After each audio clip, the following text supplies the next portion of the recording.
जिनको हो exam crack करने का ऐसा जुनून, उनका तो हक बनता है ना टॉप एजुकेटर से सीखने का। अनअकैडमी देता है live classes bye India's top educators for over 30 exams.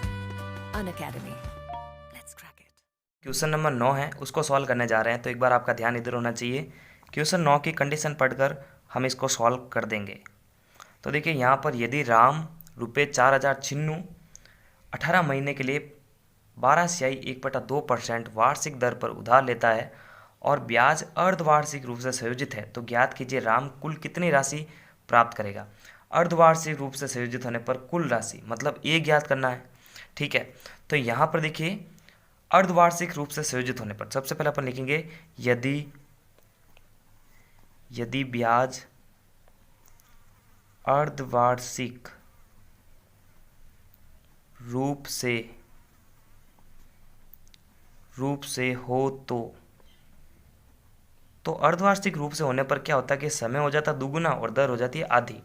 तो यहाँ पर सबसे पहले हम P लिखना पसंद करेंगे, यानी मूलधन 4000 छिन्नू, और जो समय है वो है हमारे पास में 18 महीने, और जो दर दे रखी है यानी R बराबर 12/1/2%। तो देखिए अर्धवार्षिक रूप से संयोजित होने पर सबसे पहला काम यही करना है कि दर को करना आधी और समय को करना दुगुना। लेकिन यहाँ पर समय महीनों के अंदर है और दर स्याही के रूप में है यानी मिश्र भिन्न के रूप में। तो सबसे पहले कभी भी ध्यान रखना समय का जो यूज होता है ऐसे क्वेश्चन के अंदर वो वर्ष के रूप में होता है। तो महीने को वर्ष में बदलने का सिंपल तरीका है 18 महीने बट्टा एक साल के अंदर जितने महीने होते हैं उनका उसमें भाग देना। तो 12 महीने होते हैं तो 18/12, महीने से महीने कैंसिल। अब 18/12 है तो 36 18 और 6 दूनी 12, तो 3/2 वर्ष। तो ये हमने महीने को वर्ष में बदला है। अब क्या होता है कि जब अर्धवार्षिक रूप से संयोजित है तो ये 2 से इंटू होता है, यानी समय हमेशा दुगुना होता है। तो दुगुना होने के लिए 2 से इंटू करते हैं और ये 2 से 2 कट जाएगा, तो 3 वर्ष हमारा समय आ जाएगा। सबसे पहला काम किया महीने को वर्ष में बदला, फिर वर्ष को दुगुना कर दिया। ठीक है, अब दर को भी आधी करते हैं। तो दर देखिए पहले दर जो है वो स्याही के रूप में है, तो इसको सॉल्व करते हैं। तो 12 2 24 और 1 25/2। अब इसको आधी करेंगे मतलब 1/2 से इंटू करेंगे, तो ये देखो इंटू के क्या बनेगा 25/4%। तो हमारे पास में सभी वैल्यू मौजूद है, तो हम सबसे कुल राशि के लिए ए का यूज करेंगे। तो ए बराबर P+1 + R/100 अगर ये प्रोसेस समझ में आ गया, और ये बहुत इंपॉर्टेंट क्वेश्चन है, ये प्रोसेस समझ में आ गया ना तो ये क्वेश्चन आसान है। तो P तो हमारे पास में 4000 छिन्नू है और कॉस्ट है 1 + R हमारे पास में 25/100 और नीचे इंटू 100 होगा, क्योंकि देखो फॉर्मूला के अंदर ये 100 है और घात इसकी जो है वो समय है 3 वर्ष। कभी भी महीनों का यूज़ नहीं होगा, वर्षों का यूज होगा, वर्ष में बदलना जरूरी है। तो देखो इसको सॉल्व करते हैं अब आगे।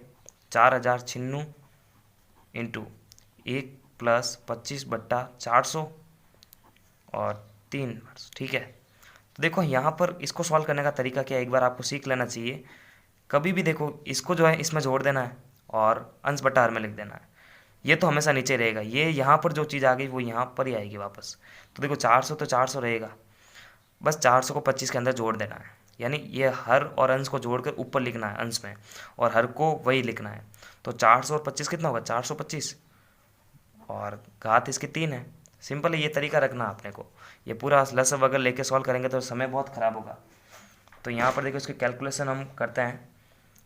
तो यहाँ पर इसको काटते हैं। देखो मैं इसको 5 से काटूंगा, 5 8 40 और 0, 5 8 40 और 5 25, वापस 5 से काट रहे हैं 16 और ये कटेगा 17 बार। तो क्या आने वाला है 96 इंटू 17/16। अब देखो घात 3 है तो मैं इसको 3 बार लिख सकता हूँ, 17/16 17/16। अब देखो 17 into 17 into 17 into 17, 17 into 17 into 17। अब देखो 16 को 16 से और 16 को वापस 16 से करेंगे तो 4000 छिन्नू आंसर आएगा, और ये 4000 छिन्नू को काट देगा।